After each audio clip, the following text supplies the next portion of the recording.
we do appreciate things that God does for us. He does many things that are good for us. We appreciate each one. Let's turn to Haggai, the first chapter tonight. Haggai, the first chapter. Haggai chapter 1. We'll begin at verse 1. In the second year of Darius the king, in the 6th month, in the first day of the month, came the word of the Lord by Haggai the prophet unto Zerubbabel the son of Shealtiel, governor of Judah, and to Joshua the son of Josedech, the high priest, saying, Thus speaketh the Lord of hosts, saying, This people say, The time is not come, the time that the Lord's house should be built. Then came the word of the Lord by Haggai the prophet, saying, Is it time for you, O ye, to dwell in your sealed houses, and this house lie waste? Now therefore thus saith the Lord of hosts, Consider your ways. Ye have sown much, and bring in little. Ye eat, but ye have not enough. Ye drink, but ye are not filled with drink. Ye clothe you, but there is none warm. And he that earneth wages to put it into a bag with holes. Thus saith the Lord of hosts, Consider your ways. Go up to the mountain and bring wood and build the house. And I will take pleasure in it, and I will be glorified, saith the Lord. Ye looked for much, and lo, it came to little. And when ye brought it home, I did blow upon it. Why, saith the Lord of hosts? Because of mine house that is waste, and ye run every man unto his own house. Therefore the heaven over you is stayed from dew, and the earth is stayed from her fruit. Now as we consider the words by Haggai tonight, as we look at these words and consider them, now the situation here was that the people of Israel had been down to Babylon, and they had, some of them, come back to build the temple. And when they came back to build the temple, they got started, and they ran into opposition. And at the time of this prophecy, the house had sat unfinished for 15 years. We know that's a long time for building a house to do nothing. In fact, I recall at one time there was someone started to build up here on Eastern. Started to build some apartments or something. And they let them sit for I don't remember how many years, but somehow they ended up not having enough money after they got started. And they finally had to tear them down. They tore it down and removed all that stuff and built houses in there. You say, why? Well, it sat too long. And so they had stopped because of the oppositions, and sometimes the oppositions that people encounter are such that that's about all you can do is stop. But it had come time for them to get started. And so God spoke through Haggai to help the people to stop and consider what was going on. Realize that maybe it was time for them to get back to work. He said, the people say, the time has not come that the time that the Lord's house should be built. And you know, one of the things we'd observe is it's easy sometimes to say it's not time yet. Let's wait a little longer. Particularly when there's work involved. It's easy to procrastinate sometimes on work. Well, I want to do it, but I don't know if I want to do it right now. Well, that's kind of where the people were at. They say the time is not come. And you know, one of the things we'd observe is this. As it comes to God's work, it is easy to say that it's not just the time to get things done. And the reason we say that is, you know, I believe if you'd study history, you'd find out about every period of time since Christ has come. You could always look at it and say, this particular time just doesn't look like a good time to get the job done. You could look at the world and say the world is wicked, conditions are bad, things are a mess. It might be easy to say, you know, well, we don't expect to get much accomplished because we just live in this time. Well, we live in a time that, to our understanding, it's, you could say the spirit of the age is one of lukewarmness and indifference. But that doesn't mean that the time is not come to build God's house. It doesn't mean that it's a time when we needn't expect to see anything done or anything accomplished where the work of God is concerned. The knowledge that people in our day and time are maybe indifferent about the things of God just lets us know what kind of condition we have to deal with as we endeavor to do God's work. It doesn't mean that, well, nothing's going to happen in this time. God did not, I don't believe He gave us the message that there's just some times when I'm not going to work. I believe all the time through the gospel day was the time to work. Now we could get the message and consider it a little bit. We're not going to, but some would have the thought that Christ brought that message about you know, He went out the first part of the day and hired workers, and He went out and He kept hiring workers through the day, and then He paid them all at the end. And the thought that you get there is, well, He hired people at different hours, but He wanted them to work all through the day.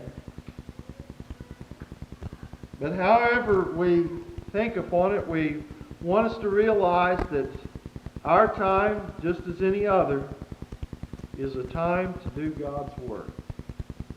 You might look back at certain times where it seemed like the work really went forward well and say, I wish I was in that time when the work could get done. Well, it can get done now. We want to see that this is the time God put us here. And people need God just as much today as they did 100 years ago. And we enjoy reading about some of the things God did 100 years ago. But we don't want to read them and get the idea the time has not come. It's not the time now. It is the time now. And you know, one of the things I'd say as I consider this thought is I'm glad for all the things I hear about this one talking to that one and that one talking to this one. I'm glad to hear about that message going out. I'm glad there is an outreach, and sometimes I know we as people, we might get discouraged, say, yeah, it all goes out, but it don't seem like they come in. It's still the time to work.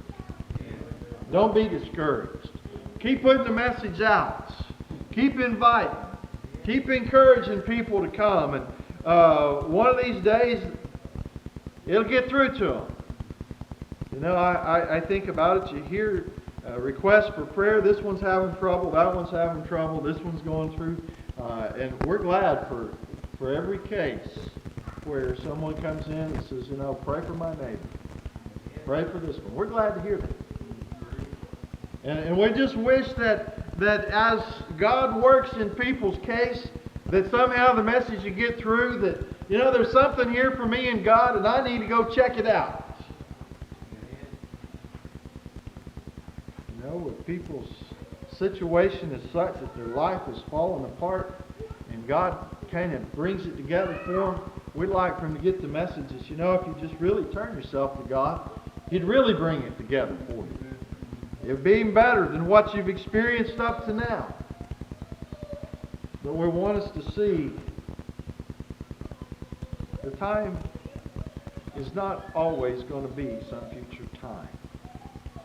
The present is our opportunity to live and to work for God. So the prophet spoke, and he asked him a question. He says, is it time for ye to dwell in your sealed houses, and this house to lay waste?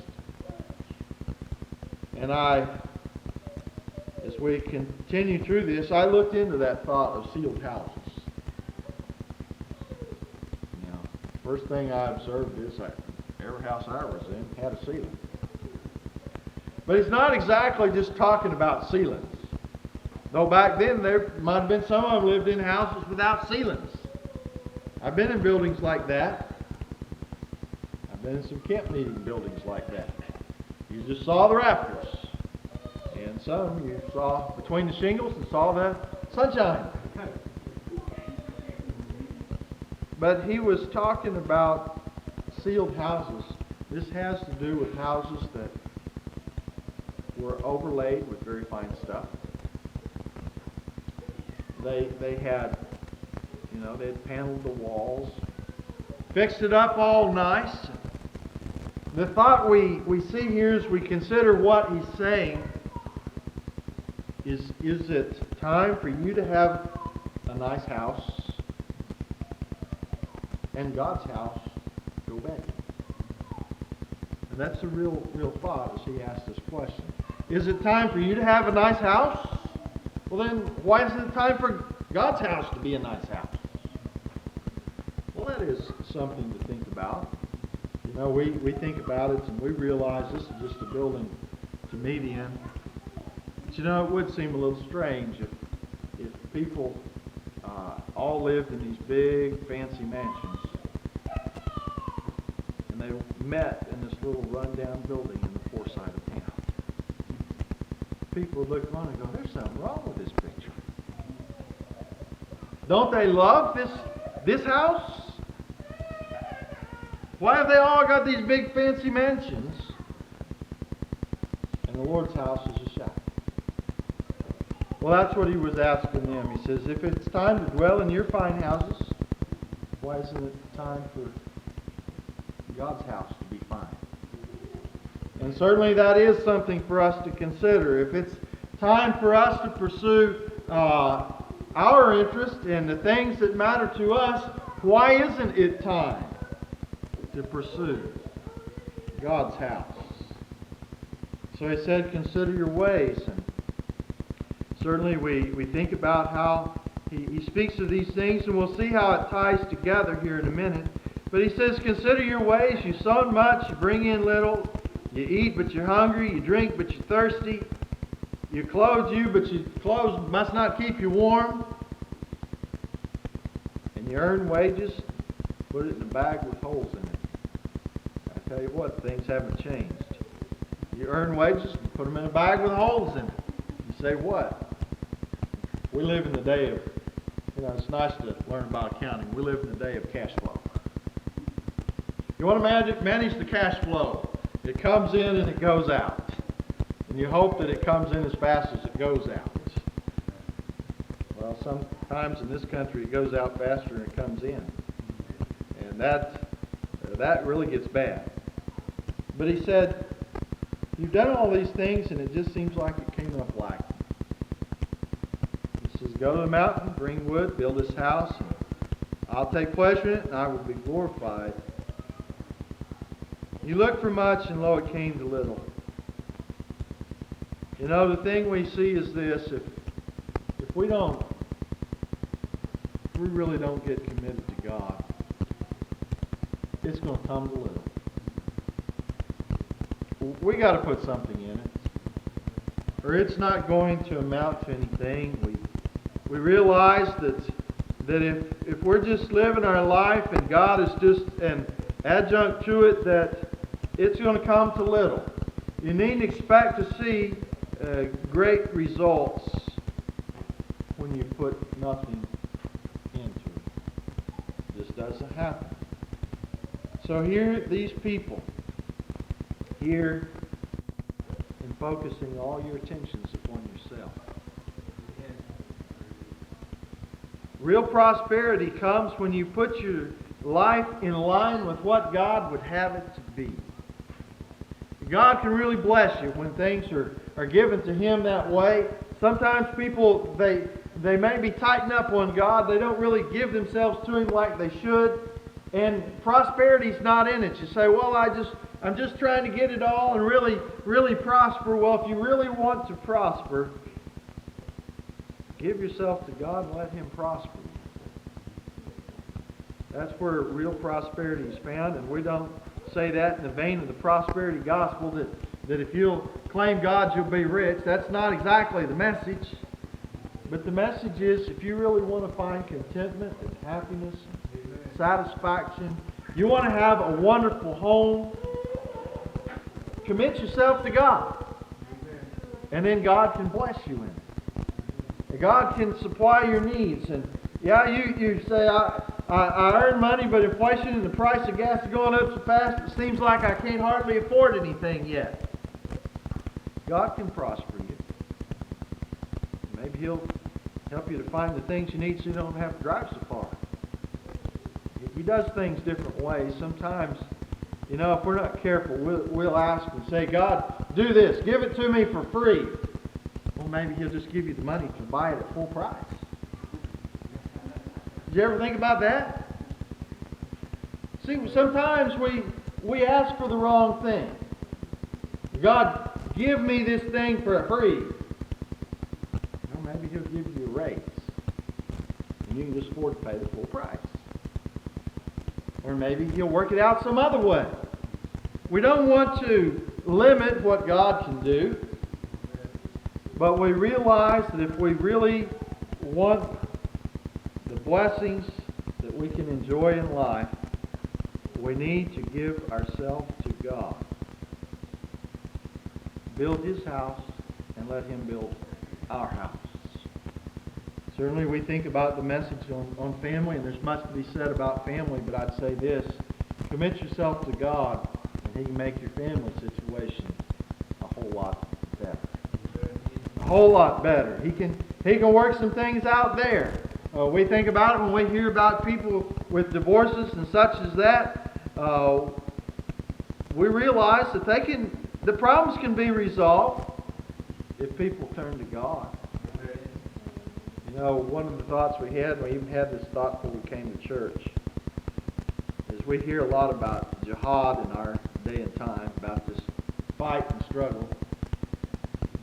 It'd be nice if people could find out that there's a way for the fight and struggle to be over.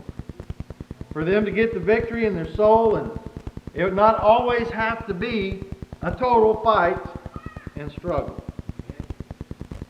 And if people get victory in their soul and they don't have something warring within, they wouldn't be so bad about warring without. That's the trouble sometimes when people can't get along in marriage and other things. They have no peace, so around them is no peace.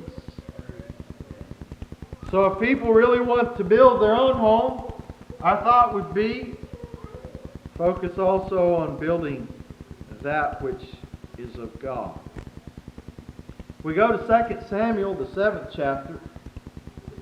In 2 Samuel chapter 7, and beginning at verse 1, and it came to pass, when the king sat in his house, and the Lord had given him rest round about from all his enemies, that the king said unto Nathan the prophet, See now, I dwell in a house of cedar, but the ark of God dwelleth within curtains.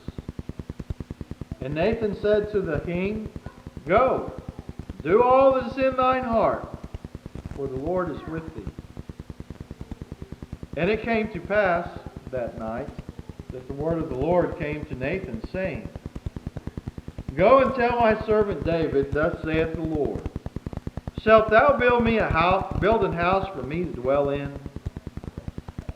Whereas I have not dwelt in any house since the time that I brought up the children of Israel out of Egypt, even to this day, but have walked in a tent and in a tabernacle.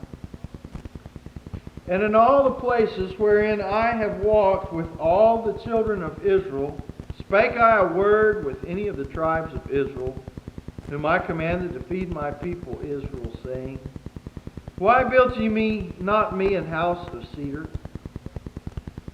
Now therefore so shalt thou say unto my servant David, Thus saith the Lord of hosts, I took thee from the sheepcote, from following the sheep, to be ruler over my people, over Israel. And I was with thee whithersoever thou wentest, and have cut off all thine enemies out of thy sight, and have made thee a great name, like unto the name of the great men that are in the earth. Moreover, I will appoint a place for my people Israel, and will plant them, that they may dwell in a place of their own, and move no more. Neither shall the children of wickedness afflict them any more as before time. And since the time that I commanded judges to be over my people Israel, and have caused thee to rest from all thine enemies, also the Lord telleth thee that he will make thee an house. And when thy days be fulfilled, and thou shalt sleep with thy fathers, I will set up thy seed after thee, which shall proceed out of thy bowels, and I will establish his kingdom. He shall build a house for my name, and I will establish the throne of his kingdom forever. I will be his father, and he shall be my son. If he commit iniquity, I will chasten him with the rods of men, and with the stripes of the children of men. But my mercy shall not depart from him, as I took it from Saul, whom I put away before thee. And thine house and thy kingdom shall be established forever before thee. Thy throne shall be established forever. According to all these words and according to all this vision, so did Nathan speak unto David. Now here, and we read this in part because here's an interesting thing. As you read in Haggai, there the people were living in their sealed houses. They were living in their nice accommodations. And the prophet said to them, Is it right for you to live in your house and not build God's? But you know, as we read this here in Samuel, David had the thought that here was the ark out in the tabernacle, and the tabernacle being a tent. It was made by Moses there in the wilderness, and it was all portable. You put it together and put all the stuff together, and you had this nice tent with the ark and the various things in it. And David said, now, there's something wrong with this picture. I've got this nice house of cedar. And the thought is he had a nice sealed house. And he said, God's in a tent. He said, there's something wrong. I need to fix that. Now God had given him rest from his enemies round about, so he wasn't having to fight wars all the time. And he had time to stop and think a little bit and stop and consider. And his thought was, I need to build God a house. There's something wrong here that God is he's still in a tent and I'm in a nice house. Now part of his thought was, if you'd study the words a little bit, what you'd find is this, that the thought of tabernacle has to do with something that's portable and movable, and it's a tent. House has to do with a permanent dwelling place. David wanted something more permanent. He wanted something that was nicer. And when he first said it, Nathan just looked at him and says, well, go to it. It's in your heart, just get after it. God says, whoa, that's not quite the way I got it planned. Because David had been a man of war, and such as that, we know that God said, Solomon will build it. You don't worry about it. But at the same time, as the prophet spoke to David, his thought was, tell David, God said, I'll build you a house. But he wasn't talking about one ounce cedar. He wasn't talking about a building with boards. And as you begin to study this word house, it has several meanings, apparently in the Hebrew, just like it does in the English. And what God was saying, I'm going to build me a house. But it's not going to be out of seed. He said, when thy days are fulfilled, you'll sleep with your fathers, and I will set up thy seed after thee. And we know as we begin to consider this, it's kind of like a twofold prophecy. One is that Solomon would build this house of cedar. But he says, out of thy seed, out of thy bowels, I will establish his kingdom. He shall build a house for my name, and I will establish the throne of his kingdom forever. And in this was the prophecy of Christ. And God was going to build a house. And the house he was talking about, as we said, was not a house of cedar, but it's his church. He was going to build him a house. And that's, as we consider it, when Christ came, God built a permanent dwelling place, and it's not one that has to be rebuilt. You say, what? Well, he built something that would go on. Now, men have opposed it, and men have shamed it, and men have done a lot of things, but God still is calling people to himself. And he's still building that house. We know it was a wonderful thing, the promise he made to David. And certainly his lineage did continue, and by it continuing, it brought about the coming of Christ and such as that. And it was a wonderful thing, to be told that your family will go on is a wonderful thing to be told. But God set up his family.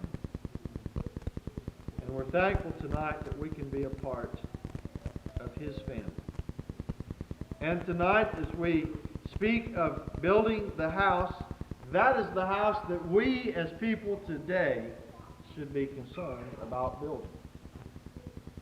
Is God's church. We should be concerned about carrying the gospel out to others. We should be concerned about introducing people to Jesus and having them come to know him and being acquainted with him. And we think about it, as God built his house, he was going to build something that would be established, that would last. And we want you to realize that as God built this house, he promised some blessings in it. We want to receive those blessings. Because it is a blessing to be a part of God's family. It's a blessing to be a part of that house. See, as he spoke to the people there, he says, you're sowing much and bring in little. And we'll see that God promised some blessings to his people. He promised some blessings that goes with his house. And so we don't want it to be left just to kind of fall down, fall apart. In the case of those people, it didn't fall down and fall apart. They'd had that army from Babylon come in there and tear it down and burn it up. But consider also the difference of attitudes, and I think this is one of the things I want us to see. Consider the difference of attitudes as David felt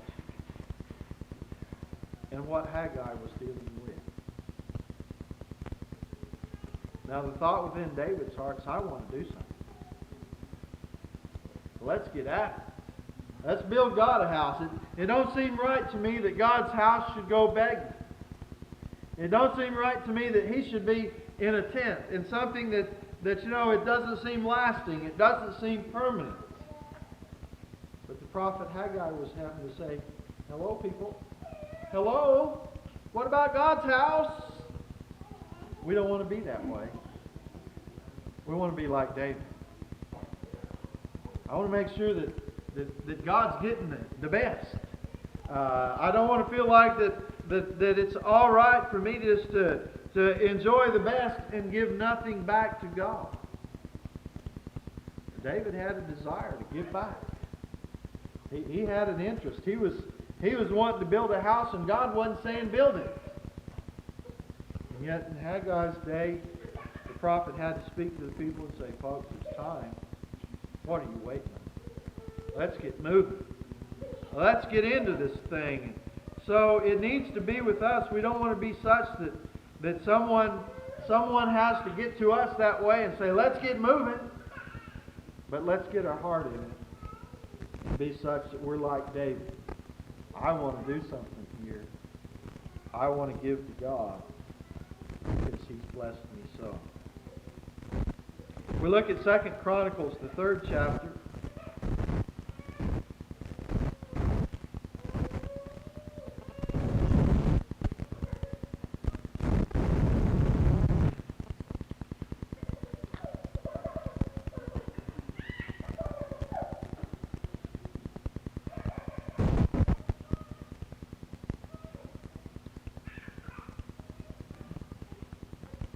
Second Chronicles 3,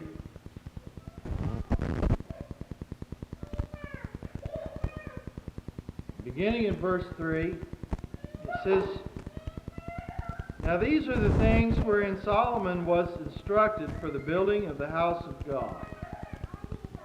The length by cubits after the first measure was 80 cubits, and the breadth 20 cubits. And the porch that was in the front of the house, the length of it was according to the breadth of the house, 20 cubits, and the height was 120, and he overlaid it with pure gold.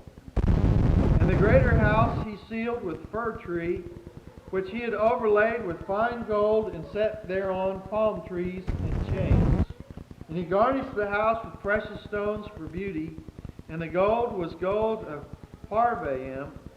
He overlaid also the house, the beams, the posts, and the walls thereof, and the doors thereof with gold, and engraved cherubims on the wall.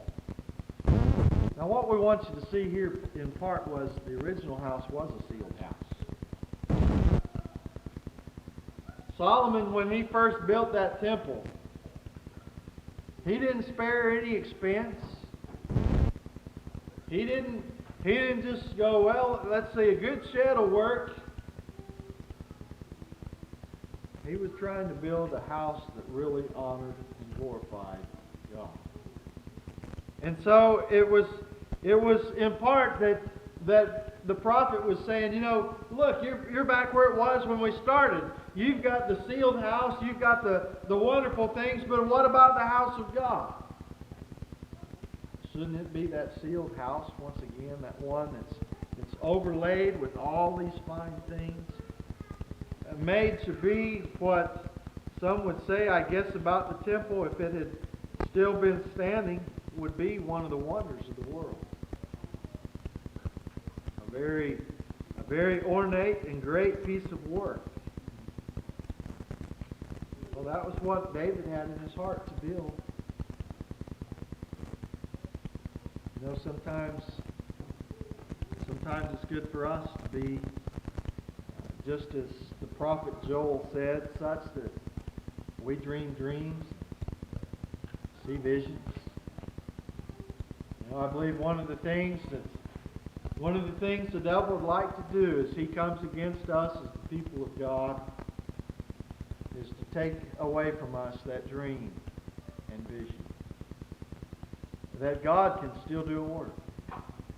He'd like to take that away. He'd like to just get us cast down, disappointed, and just say, well, it's just not time yet. It just seems like that humanity is so hardened and so turned against God. But don't let your vision die.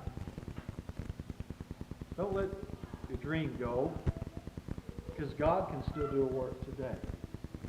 We need to be just like David. I don't question but what David, as he spoke those words to Nathan, he began to think, and boy, it was, wow, I can do this, I can do that.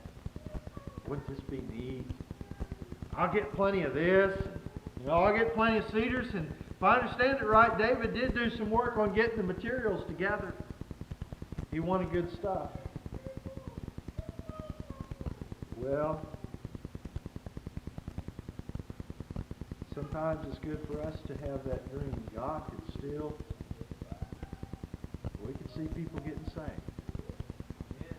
We could see people turning to God. It might seem like a small thing at times, you look around and you go, well, it don't seem like too many are serving God. But don't let that discourage you. It's still time to build the house. And as much as God could save people in other times, His arm is not shortened today.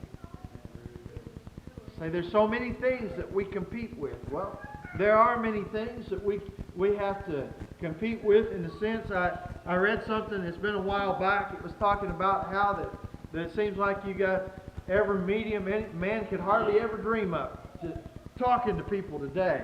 It's a challenge for the newspapers because people can go to the internet, they can go to TV, they can go to the radio, they can go to a lot of places. And what happens is people got information coming at them from every direction.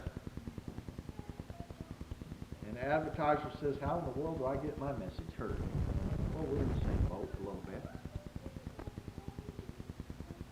But the message can be heard. It might be interesting how the message gets presented.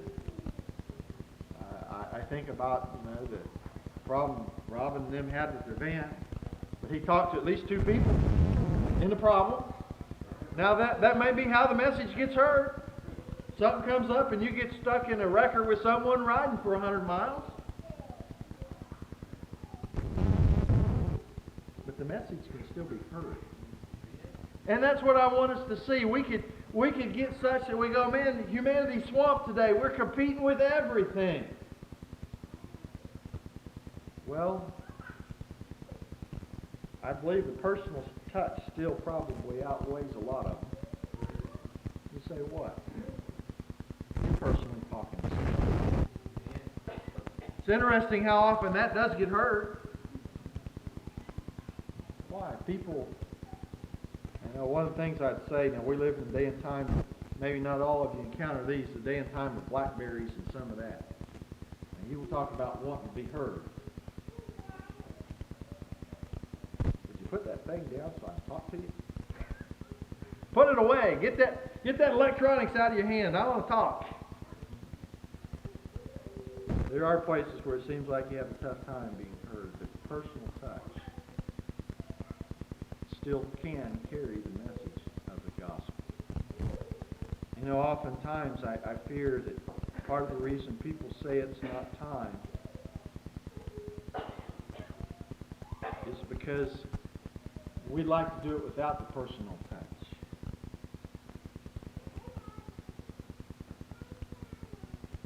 If we'd like to maybe just put an ad on the radio and have a whole bunch of people come. Well, in that situation, you may very well struggle to be heard. I'm not saying advertising doesn't do anything, but most people will tell you that personal touch still really gets the job done. Still is the message that gets through. It's the message that gets heard. And because of that, we want you to see there is still a need. There still is a need for people to feel within themselves the desire to build the house. And to live their life and within them have the desire, Lord, I want to talk to somebody about Jesus. I want to be able to speak to someone about what God has provided. I want to be able to do that.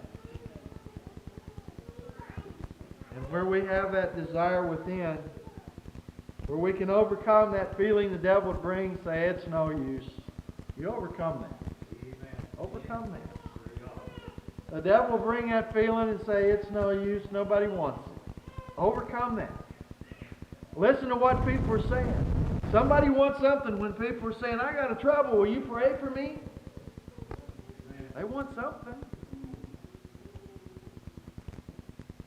Well, yes, I'll pray for you. Because I know someone that has what you need. There is opportunity that exists for the gospel to go out. Don't let the devil say to you, it's not time. And God hasn't quit in our day and time. And humanity hasn't changed so much that the gospel will not work its work in people's lives if they'll turn to Jesus. People haven't changed that much. Oh, we know that the collection of stuff and the distractions and so on might seem like they have grown immensely. But it's still time to build God's house. Still time to do God's work. Still time to realize that the souls that Jesus died for are still walking about us. And they need to know He died for them. And He can set them free. It's something to be able to tell people that, Christ set something up, you can be a part of it, and it's a wonderful thing to be part of. The family of God. In Psalm 132, beginning at verse 11, it says, "The Lord has sworn in truth unto David. He will not turn from it. Of the fruit of thy body will I set upon thy throne. If thy children will keep my covenant and my testimony that I shall teach them, their children shall also sit upon thy throne forevermore. For the Lord hath chosen Zion. He hath desired it for his habitation. This is my rest forever. Here will I dwell, for I have desired it. I will abundantly bless her provision. I will satisfy her poor with bread. I will also clothe her priest with salvation, and her saints shall shout aloud for joy. There will I make the horn of David to bud. I have ordained a lamp for mine anointing. His enemies will I clothe with shame, but upon himself shall his crown flourish." Now we want you to think about these words here. It says, "The Lord has sworn unto David," and this is, you might say, what God spoke to David. He said that his children would dwell upon the throne. But he said that the Lord had chosen Zion. He had desired it for his habitation. God wants a dwelling place, but not just a sealed house. Not a cedar house. Not one with gold and all of that. He wants a dwelling place. His house is to be in our heart. His house is to be in His church. His people. And so He desired it for His habitation. That God wants to dwell in your heart. God does have a desire to walk with you. And then starting at verse 14, it kind of tells us what God has to say for this habitation. "This is my rest forever. Here will I dwell, for I have desired it." God said He'd never leave us nor forsake us. He desires to stay with us. He says, "I will abundantly bless her provision. I will satisfy her poor with bread." Now this is part of the promise that went with that house that David was wanting to build. This is part of what went with the dwelling place of God. And that's what the prophet Haggai was saying. Look, you guys, you sow much, you bring in little, you put your money in bags with holes, you eat and you're still hungry, you're clothed but you're still cold, you drink but you're still thirsty. And here was the promise: I will abundantly bless her provision. I will satisfy her poor with bread. And that's what went with the house.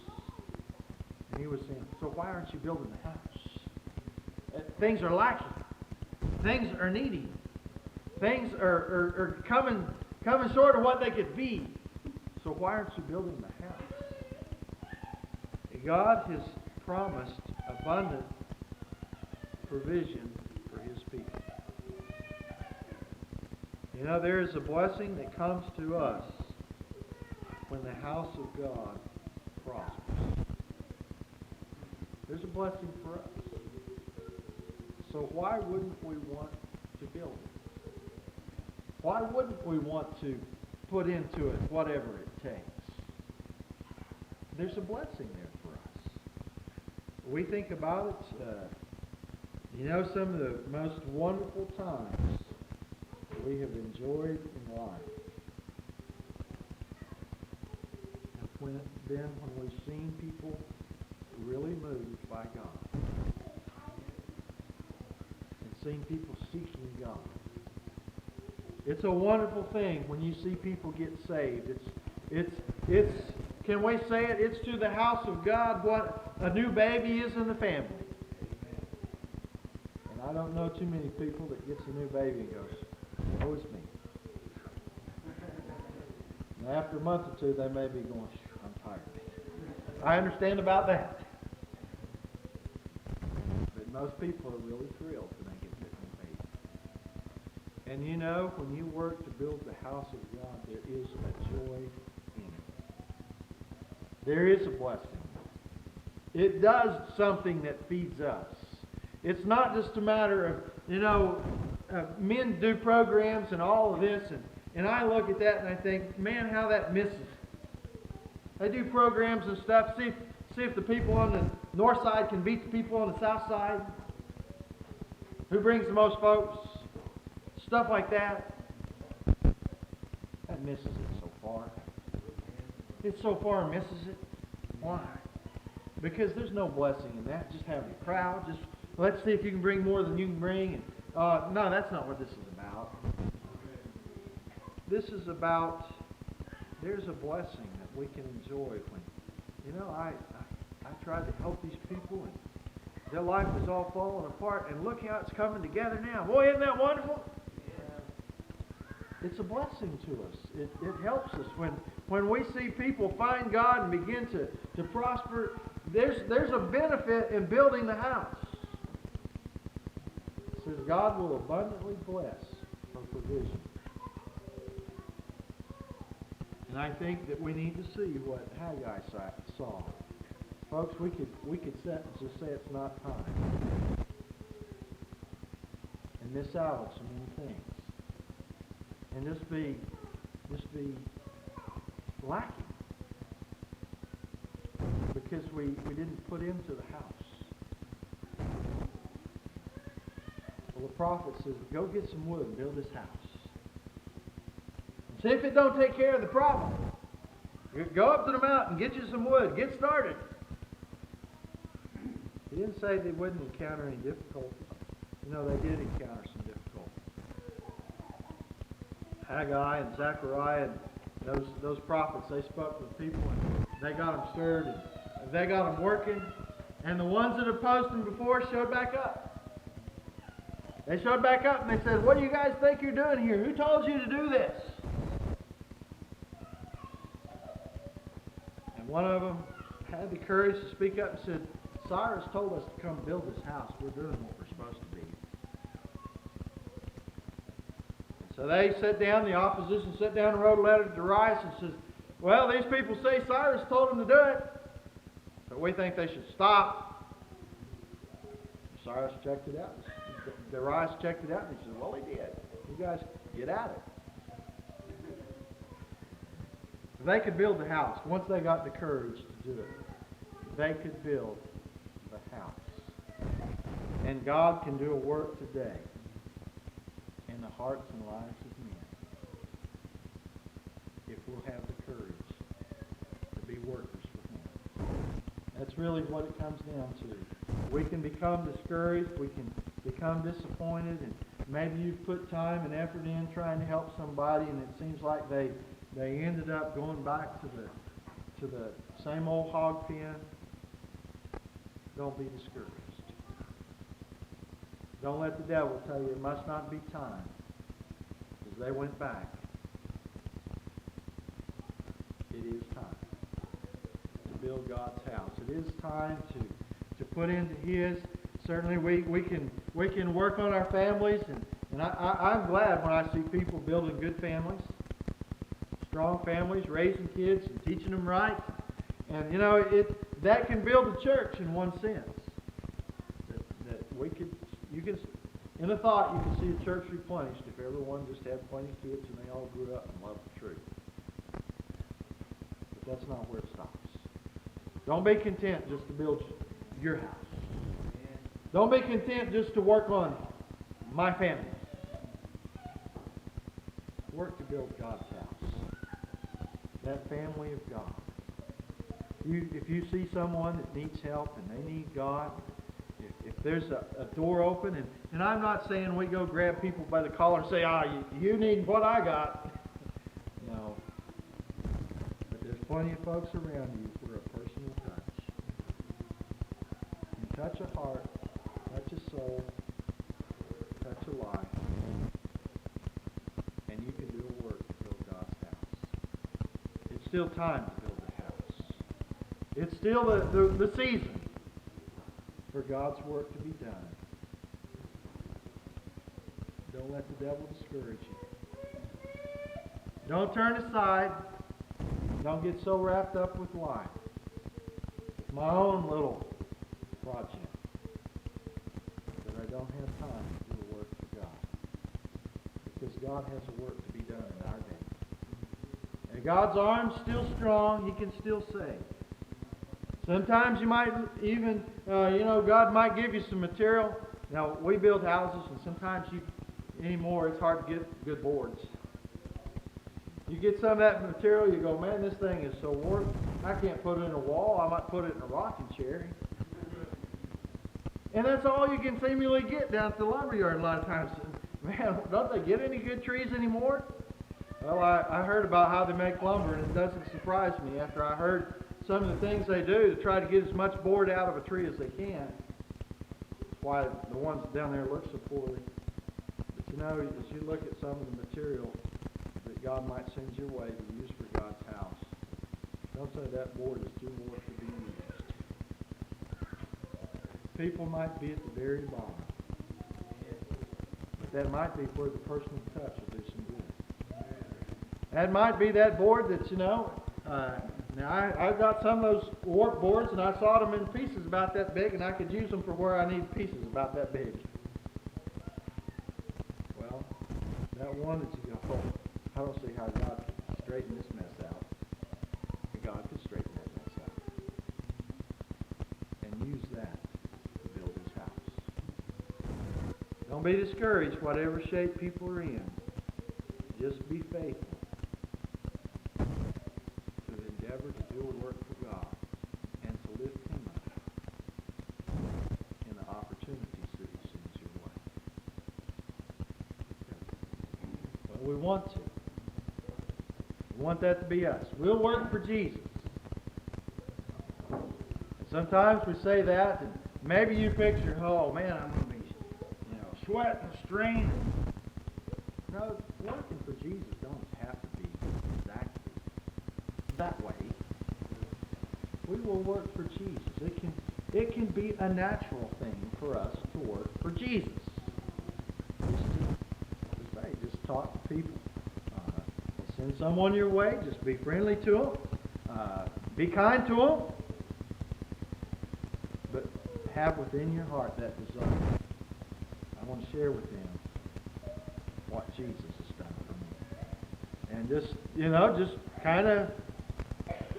kind of work the relationship. You work the conversation, and one of these pieces of the conversation, the opportunity to be there to work for Jesus, to say to someone, I live for Jesus. He did something for me.